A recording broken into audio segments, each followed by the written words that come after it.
Welcome to Masalamommas. I'm Anjum Nair, and this is my co-host, Karen Johnson. We've been reading a lot about the changing workforce over all the headlines, about how to prepare kids to be entrepreneurs. So joining us to talk about this question and answer it is Chitra Anand. She's launched an entrepreneurship dialogue in her PhD, and she's actually talked about this in her own corporation at Microsoft as the director of PR. So what's your advice for us as parents?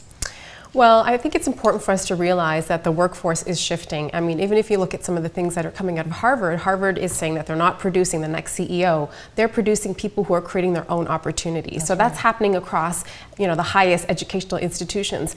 But if you look at the genesis of what an entrepreneur is, it's twofold. Number one is that they're driven by passion, and secondly is that what they do is largely produced by solving a problem.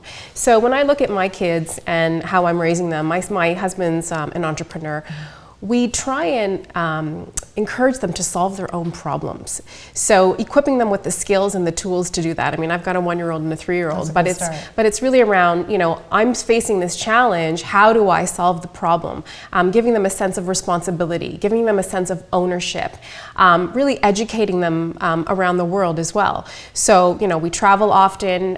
We diversify their curiosity by seeing how other people live, and that sort of spikes that creative juice inside them, and then they start to become more curious about how things operate. And is it still valid? Like, my daughter's been asking me, can I have a lemonade stand? I mean, is that kind of concept still valid today? I mean, I do. I mean, I really believe that it's really around educating around the value of a dollar, how to conduct a transaction, how do you do marketing, how would you market your lemonade stand. I think that those skills are extremely valuable in children, and that's some of the stuff that we do at home. And Karen, what are you doing? Well, I think it's really important too to teach them that the non-traditional roles are not going to be always there. Mm-hmm. It's going to be a dying sort of industry. So basically take the talents that they're good on and try and support them and try and show them how they can showcase those things. That's great. Well, we're just scratching the surface of this conversation. We've got lots more happening in our money section. So join us for that conversation on masalamommas.com.